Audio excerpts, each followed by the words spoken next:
then your EP Roadwaves, which has much more of an acoustic sound. But then you come out with Bachelorettes on Broadway. I mean, which has got, when I looked this morning, nearly 10 million streams. So that's doing all right. Why did you decide to go for the acoustic route first initially before you sort of brought the whole Willie Jones sound to the mainstream? Yeah, man. So the acoustic thing just came from, we were getting ready to go just do some shows, and the shows didn't end up falling through. But before we knew that it wasn't going to fall through, we just wanted to get some music together and just get ready to have it out. And we didn't have enough time to like go full on production mode. So I was just like, let's just do an acoustic EP. And then the tour fell through, and I was like, yo, we can still do acoustic.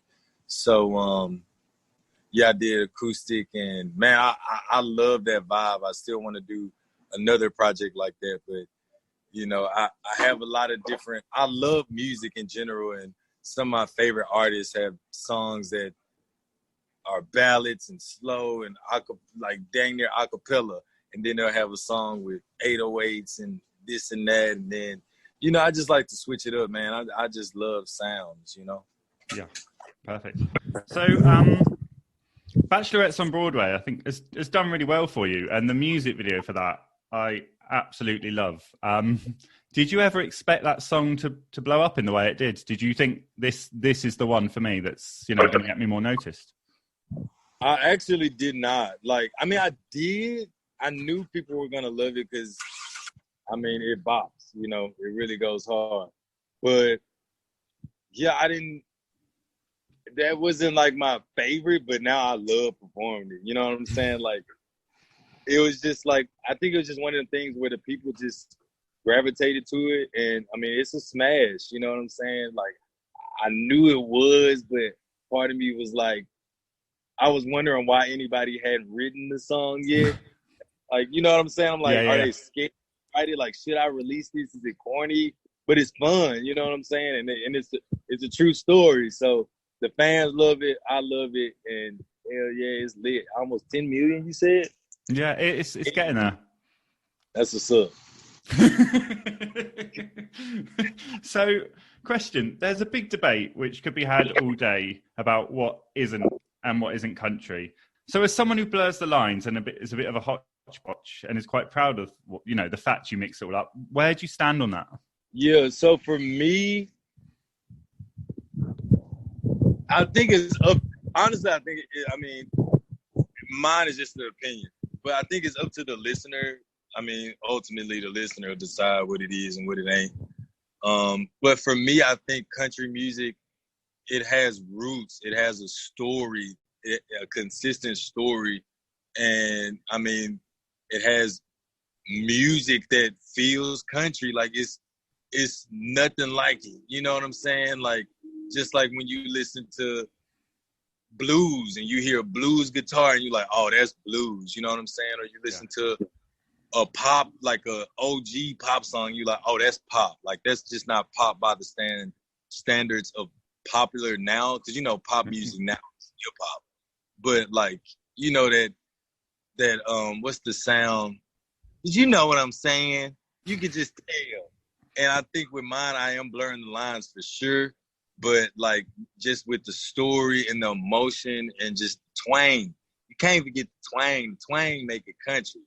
You know, and I think it's just in the heart, man. It's up to the listener to decide, and it's up to the artist to decide. You know what I'm saying? I really, honestly, can't call it, but those two people right there, the listener and the artist, they can make it whatever they want to make it. Great. It's kind of the essence of the song, isn't it, that makes it country? That's the word. So, in March, after smashing some shows at Country Music Week in London at Bush Hall, which I was at, which was amazing, you were due to come back to play Country to Country. Obviously, you built on the success. You were just getting that big sort of UK fan base. You must have been so disappointed that the shows got cancelled. Yeah, I mean, we played Berlin. Yeah. We played Amsterdam, but yeah, I was pretty bummed out. Like, still pretty bummed out, but everything happens for a reason. You know, it was just the O2 Arena, no big deal. Quite a big arena. Bummed out, but it was for everyone's safety. I didn't even understand the weight of Corona then, but now I totally have a whole different outlook on what it is and how it affects people. And but at the time I was like, I want to perform. But yeah, man, it was crazy. Lots of artists that come over to the UK, especially country artists, speak really highly of UK audiences. Is that something you felt from? I mean, you did Bush Hall, which is a crazy little intimate venue, isn't it? Yeah, it was very intimate, and I just love the UK fans because I feel like their appreciation for music is just different. Like they tune in differently. I feel like they actually, and I'm not saying people over here in the States don't listen, but it's like when you're performing to the UK crowd, it's like they're immersed in what you're saying and they're like tuned in. Just a little more, over here in America, we like to multitask. Good word, isn't it? And are you hoping to come back as soon as possible? Are you looking to come back? As soon as possible, man. I got to finish that show with the O2. Yeah, you do. Hey, but I definitely plan on coming back. Good. So, talk to me about songwriter then. Do you have a standard songwriting process, or do you mix it up? Is it just one of those moments where you think, I've got something? Yeah, it's pretty mixed up. 4 a.m. For the most part, I like to go in and I'll have an idea and I'll just freestyle a melody and kind of get the guitarist to come up with the chord progression, and he'll start making a track by then, like a little skeleton that we can kind of write to. And then I'll tell him, turn the mic on, make it hot, and I'll just get in there and freestyle. And then from there, we just figure out what it is we exactly want to say and like get every word perfectly right. And sometimes I'll go in there and it'll just be 2 guitars and we just talk about life and then we figure it out. Or sometimes I'll just have a couple lyrics and then we'll put something to it. But I kind of mix it up. But I really like the freestyle approach because whatever comes naturally is usually the best, honestly. Yeah.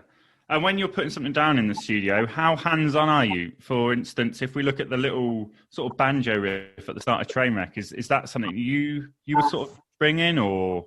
Oh, no. So that one right there, Mark Batson, and like I said, he's a hip-hop producer. Yeah. He works on scores for movies and stuff, too. He doing his thing. Shout out Mark Batson. But, yeah, we came in there, and he had the track. But it wasn't fully done. It was just a banjo and like some drums. He didn't even go in on it yet. And we were listening to a few and then he played that one. And me and Justin looked at each other and we was like, I think that one right there. And then, we just Trainwreck. We just wrote it right then. Nice. Do you have any songwriters or artists that you look up to or admire? Is there anyone that really stands out? Yeah, it's honestly so many, and every time I do interviews, I forget somebody. And I'm like, dang, I forgot this person. But definitely Kacey Musgraves. Okay. I just love her whole aesthetic, her whole brand, her as a person, her voice, her writing abilities. Priscilla Renee, who is a songwriter. She's written for Rihanna and Kelly Clarkson and K. Michelle and Kesha, Pitbull. We've actually worked together before, but she put out a country album as well that's incredible. It's called Colored by Priscilla Renee. Check it out. She was ahead of her time. It came out in 2018. Who else? It's so many. Kanye West, Ryan Leslie, will.i.am, Pharrell, Blake Shelton, Hardy, Sam Hunt. Who else? Man, it's so many, man. It's like even people that aren't famous that I'm like, I want to work with. I love collaborating. I love people. You know what I'm saying? So it's very easy for me to get in a room and try to create something cool. Is there anyone at the top of your list that you really want to work with? Kacey Musgraves. Leon Bridges. Leon Bridges. Good job. Yeah. What is it about Kacey Musgraves then? Because obviously she started from quite a conventional country route, and then since Golden Hour, she's kind of gone on her own sort of man. Shit vibe. I mean, even on Same Trailer, Different Park, it was like something so like retro about that album, but it still felt like new, and just her songwriting, just her bars and her songs are just so good. It is what it is till it ain't anymore. You know, she had that one line that I always bring up: Mama's hooked on Mary Kay, brother's hooked on Mary Jane, and daddy's hooked on Mary 2 doors down. You know, her metaphors and similes and just the way she puts a story together. Space cowboy, you can have your space cowboy. It's just like, what? How did you think of that? And I just feel like she just smokes a lot of weed and just has a lot of fun. She definitely does do that. Yeah, right. I didn't say fucking yee. So, in terms of what's next, then, are you working on putting together an EP or an album, or what's the plan? Man, the album will drop this summer, man. After this Trainwreck single, I might drop one more. Then the album, I got Down For It remix dropping. We got a very special guest on that one. And man, just tap into my online, you know, so you can see the lives, and I'll be doing shows over Zoom, and I'll probably be doing some shows down south in Louisiana. So if you can get on the ticket, get that passport ready. That is some travel. Last question for you then, Willie. What's on your Spotify playlist at the moment? What have you got on repeat? Ooh, what is on repeat? Ooh, what have I been listening to? Oh my God, can I go to my playlist right now while this is go for it. So I've been listening to, this is one of my friends, but her album is good. Her name is Just Live, Just space Live. Yeah. It's really good. I listen to all my friends' music, honestly. My boy Felly McSkee, he lived down the street from me. Him, my boy Jawan Ford, listen to him. I've been listening to a lot of old school stuff, the Manhattans. They had this song called Kiss and Say Goodbye. It's like from the 70s. I love Sam Hunt's last album, Hard to Forget.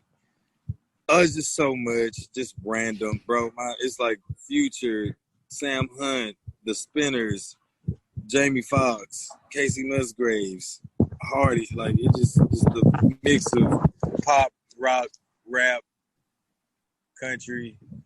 It's perfect for me. Nice. Perfect. Willie, thanks so much for speaking to me. We hope to see you back in the UK soon. Thank you, Kevin.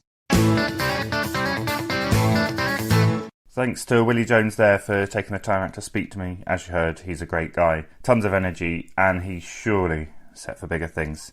His new single, Trainwreck, is out now. And as you've heard, he's very active on social media, so do go check him out. The cooking videos are particularly good. If you do enjoy the show, please go check out the Total Country Podcast on Facebook, Twitter and Instagram. If you could like, follow, subscribe, all that good stuff wherever you listen to podcasts, that would be massively appreciated. It helps with the algorithms and all that good stuff. If you want to contact the show, you can do so on totalcountrypod@gmail.com or contact me via the socials. My guest on the next edition will be a brilliant country crossover artist hailing from New York, in Jessica Lynn. She's a truly independent artist, and as you'll hear, her music is a real family affair, so that one's coming next week. But for now, why not listen to some other episodes? Sounds like a great idea to me. That's all for this one. Please do join me next time. I've been Kevin Angel. You've been great. But for now, stay safe, keep country. Bye for now.